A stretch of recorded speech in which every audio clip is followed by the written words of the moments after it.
Good evening, viewers. Welcome to Power Sector News. Today's headlines: Green Hydrogen Economy Path in India. Update from Ministry on Saubhagya Scheme. Reliance BSES signs 510 megawatt green power from SECI. Coming to the details. India's economic growth largely depends on best utilization of its resources. Energy being the key input for growth of the economy, majority of India's energy needs are based on fossil fuels, as the large energy consuming sectors like power and transportation are dependent on them. Power dependent on coal and transportation on oil. Ministry of Power clearly stated that coal will play a significant role in meeting the needs of power sector. One reason being the large coal reserves available in India and other being the intermittent nature of power available from renewable sources though their potential is huge in India.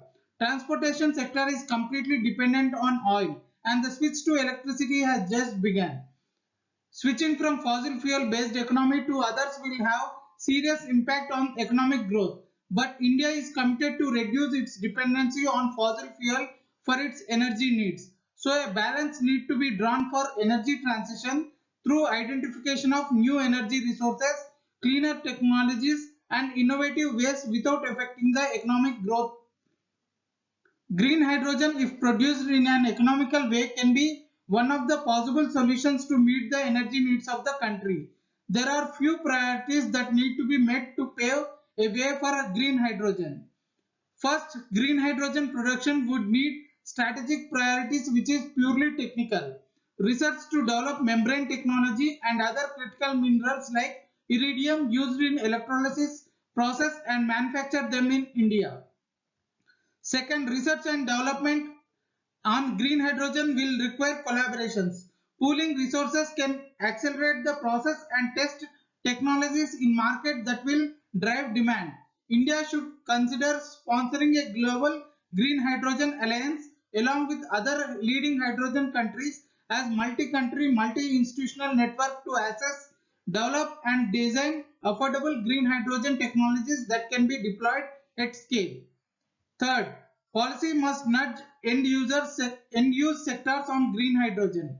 Upstream facilities like sourcing critical minerals, electrolyzer production, hydrogen supply would struggle if downstream end-use sectors don't signal sufficient demand. Some sectors can start with blending mandates for green hydrogen derivatives such as marine and aviation fuel. Fourth, a supportive policy ecosystem is needed. Transportation of hydrogen by road is expensive. Ideally, distributed production via modular electrolyzers would reduce costs. A policy that enables use of distributed renewable power to produce hydrogen is required. Fifth, blended finance would be necessary. While private sector is showing willingness to build manufacturing facilities, public funds must underwrite R&D investments and pilot projects. This again underlines the need for collaborative platform to tie India and other green hydrogen economies. Green hydrogen is a game changer for energy storage, long distance freight transport and heavy industries. India must give it a serious shot or risk being left out in technological cold again.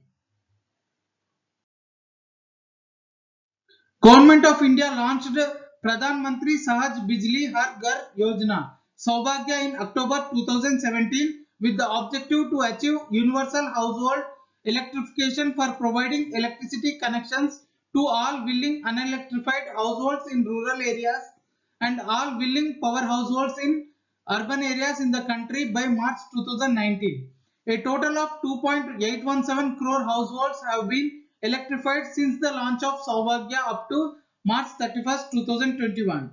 To mitigate the liquidity problems in the power sector due to low power consumption during lockdown imposed due to COVID-19, Government of India announced a liquidity infusion scheme as a part of Atmanirbhar Bharat Abhiyan on 13th May 2020. Under the scheme, Power Finance Corporation and REC Limited extended special long-term transition loans at concessional rates to power distribution companies to clear their outstanding dues towards purchase of power from CP, public sector companies, generating companies, transmission companies, independent power producers, and renewable energy generators.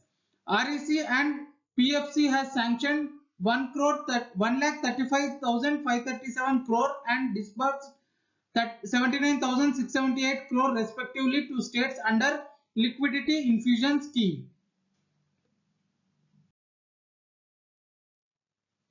Reliance Infrastructure led BSES discoms in its commitment to provide green and sustainable power to its consumers in Delhi put a step forward and signed an agreement with Solar Energy Corporation of India to procure renewable power for a period of 25 years, and the power supply will start after 18 months from the date of signing of the agreement.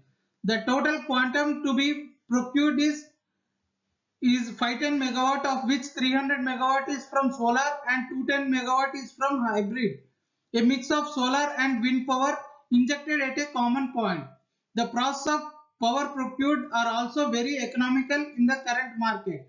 That is 2 rupees 44 paisa per unit for solar and 2 rupees 48 paisa per unit for hybrid.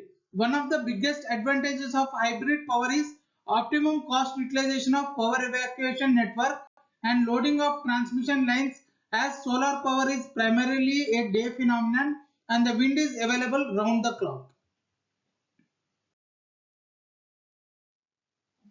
Vikram Solar inaugurated 1.3 gigawatt solar module manufacturing facility in Tamil Nadu. MNRE proposes to set up 3 manufacturing zones with assistance to set up common infrastructure facilities and common testing facilities. Godrej and Boyce has secured Mumbai's Vikhroli Greenfield 400 kV gas insulated switchgear substation along bay extension of worth 100 crore rupees. GUVNL clarified that solar projects to be installed under the Policy for Development of Small Scale Distributed Solar Projects 2019 shall not be eligible for any subsidy. Rooftop solutions firm Myson ties up with Tata Cleantech Capital to raise 15 crore rupees for solar portfolio expansion. Price discovery at power exchanges. National Load Dispatch Center has scheduled 131.81 million units of power for tomorrow, cleared through Indian Energy Exchange. Coming to the price discovery details, price discovered during night 1 rupee 95 paisa per unit. Price discovered during day 1 rupee 58 paisa per unit. Price discovered during evening 3 rupees 3 paisa per unit. Price discovered round the clock 2 rupees 14 paisa per unit. Weighted average price is 2 rupees 24 paisa per unit. There is no congestion for power transfer in the network and the prices are uniform in all the regions. Thank you and good day.